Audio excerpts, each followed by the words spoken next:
បាទអនុញ្ញាតគ្រប់ជ្រាបសួរពុកម៉ែបងប្អូនទាំងអស់គ្នាបាទអញ្ចឹងពុកម៉ែបងប្អូនចង់ឃើញកូនកែបដែលមានសុខភាពល្អហ៎ពុកម៉ែបងប្អូនបាទនេះកូនកែបដែលមានសុខភាពល្អហើយបងប្អូនមើលពោះកូនកែបបាទកភ្លេងហ្នឹងបងប្អូននឹងសិតអីអត់សិតតែចំណៃហ្នឹងហើយបងប្អូននិយាយលេងទេបាទសុខភាពកូនកែបល្អបាទគឺលក្ខណៈថារាងគេមើលទៅគឺ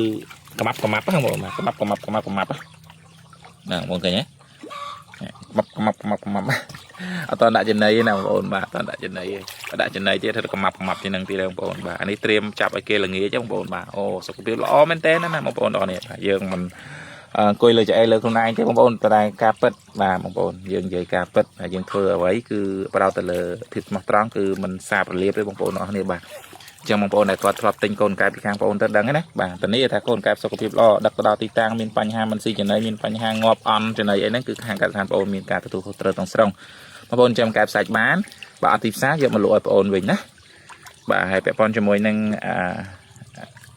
បញ្ហាផ្សេងក៏យើងមានការ support មានបញ្ហាមានការណែនាំបងប្អូនបន្ថែមទៀតផងដែរពាក់ព័ន្ធជាមួយបច្ចេកទេសក្នុងការចិញ្ចឹមឬក៏អាចនឹង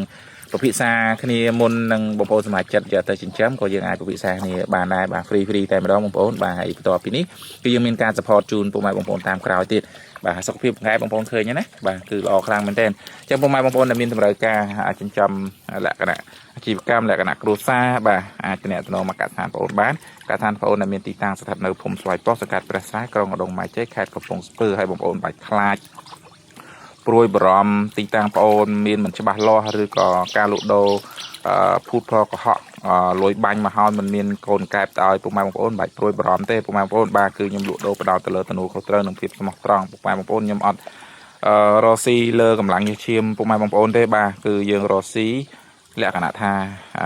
ចៃនេះរស់ទាំងអស់គ្នាបាទខ្ញុំក៏ត្រូវការរស់បងប្អូនក៏ត្រូវការរស់បងប្អូនក៏ចង់បានរបស់ល្អខ្ញុំក៏ចង់បានមុខមាត់ដូចគ្នាទេពុកម៉ែបងប្អូនបាទខ្ញុំអត់ចង់បាន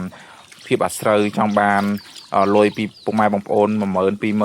20000ហ្នឹងពុកម៉ែបងប្អូនយកទៅដេកស្ដាយលុយដេកបារម្ភដេកព្រួយតែប៉ុន្តែពាក់ព័ន្ធជាមួយបច្ចេកទេសបន្តទៀតបងប្អូនចិញ្ចឹមខុសពីបច្ចេកទេសដែលខ្ញុំណែនាំឬក៏ការថែទាំអីមិនបានត្រឹមត្រូវអីងាប់បាត់បង់ហ្នឹងគឺជារឿងផងបងប្អូនទេខ្ញុំក៏អត់មានសិទ្ធិឬក៏มันមានអ្វីត្រូវតវ៉ាឬក៏ដឹកនាំបងប្អូនឲ្យគ្រប់ពេលគ្រប់វេលាដែរបាទគ្រាន់ថាពេលដែលបងប្អូនទិញកូនកែបពីខាងខ្ញុំទៅហើយបើសិនជាមានបញ្ហាហើយខ្ញុំអត់មានទំនួលខុសត្រូវអាហ្នឹងគឺមិនមែនជាអត្តចរិតរបស់ខ្ញុំទេបាទគឺខ្ញុំត្រូវតែមានទំនួលខុសត្រូវពួកអីលុយបងប្អូនចំណាយមកឲ្យខ្ញុំគឺបងប្អូនចង់បានរបស់ល្អបាទចង់បានរបស់ល្អទៅដល់ដៃចង់បានរបស់ដែលមានគុណភាពទៅដល់ដៃហើយពេលដែលទៅដល់ដៃពុកម៉ែបងប្អូនហើយបន្ទាប់ពីនេះទៅទៀតអាហ្នឹងអាស្រ័យទៅលើពុកម៉ែបងប្អូនជាអ្នកសម្រេចថាតើគួរថែទាំវាឲ្យបានល្អដូច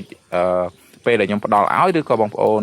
យកទៅដាក់វាត្រាំងត្រាហ្នឹងគឺជាសិទ្ធិរបស់បងប្អូនក៏ដូចជាផ្លូវរបស់បងប្អូនជាអ្នកសម្រេចទេបាទអញ្ចឹងអរគុណសម្រាប់ការតាមដានវីដេអូនេះតាំងពីដើមរហូតដល់ចប់បងប្អូនត្រូវការឆាតមកណា Telegram ក៏បានដែរតាមរយៈ Telegram 0818 3322យើងមានការប្រឹក្សាជូនពុកម៉ែបងប្អូនដែលឥតគិតថ្លៃអរគុណជំរាបលាបាយ